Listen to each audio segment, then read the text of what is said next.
Kita ini dari semenjak zaman dahulu Allah Subhanahu wa taala ciptakan adanya kebaikan, adanya keburukan. Ada sahabat Nabi namanya Hudzaifah ibnul Yaman.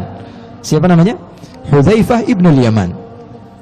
Beliau mengatakan, sesungguhnya sebagian sahabat datang kepada Rasul sallallahu alaihi wasallam selalu bertanya kepada Rasul sallallahu alaihi wasallam akan kebaikan. Nanyanya apa? Ya Rasulullah, salat itu bagaimana, apa pahalanya? Nanya lagi apa? Zakat itu bagaimana? Nanya lagi mana? Haji itu bagaimana? Nanya lagi tentang apa? Tentang puasa. Nanya lagi tentang qiyamul lail. Nanya lagi tentang pahalanya ini dan itu. Amma ana, katanya, adapun saya, kata Hudzaifah, saya selalu bertanya tentang keburukan. Ya Rasulullah, tentang keburukan ini.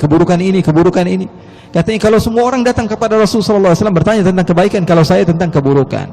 Kenapa kok saya selalu bertanya tentang keburukan? Karena saya takut saya terjerumus di dalam keburukan. Karena sungguhnya setiap manusia pasti memiliki keburukan. Pasti, laisa illa, tanpa terkecuali. Akan tapi orang yang memahami bahwa dirinya salah, maka dia adalah orang yang paling terbaik menurut Rasul sallallahu alaihi wasallam. Kata Rasulullah, "An-nasu khata'un wa khairul khata'in at-tawwabun." Semua orang itu bersalah, dan orang yang paling baik di antara kaum-kaum yang bersalah adalah orang yang mau kembali kepada Allah Subhanahu wa taala. Pasti. Tapi kesalahan tersebut tidak perlu diberitahukan kepada orang lain.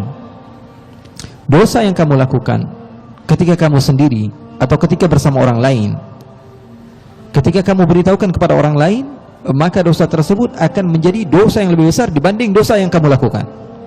Rasulullah SAW katakan, Allah Subhanahu wa ta'ala, kata Rasulullah SAW, min akbaril kabair, termasuk dosa yang paling besar adalah al-mujahirun, kata Rasulullah SAW.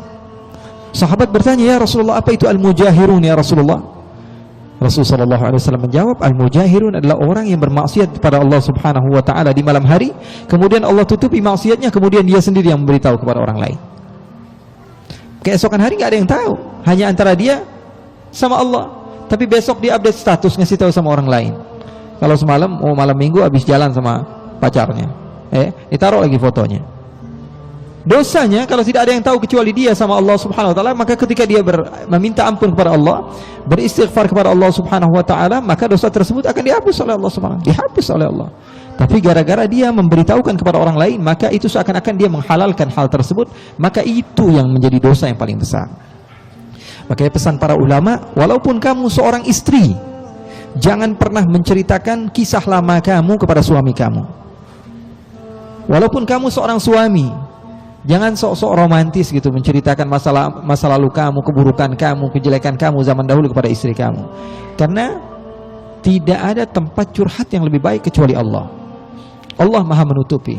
Tapi kalau manusia, pasti di saat dia jengkel sama kamu, murka sama kamu, benci sama kamu, segala sesuatu tentang keburukan kamu akan disebarkan. Itulah manusia. Makanya jangan pernah menceritakan apapun keburukan kamu kepada orang lain, karena Allah pasti menghapusnya.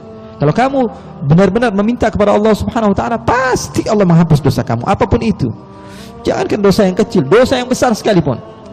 Kalau Allah Subhanahu wa taala kamu datangi, antum datangi dengan apa? Ikhlas, dengan nadam, dengan al-iqla', dengan al-azam alla ya'uda ilaih. Syaratnya 3. Yang pertama menyesal, kemudian yang kedua dia tidak mengulangi lagi, kemudian yang ketiga dia ada kemauan kuat untuk tidak mengulanginya lagi dan meninggalkannya pada saat itu. Maka Allah pasti akan mengabulkan doanya. Allah Subhanahu wa taala pasti akan menerima taubat.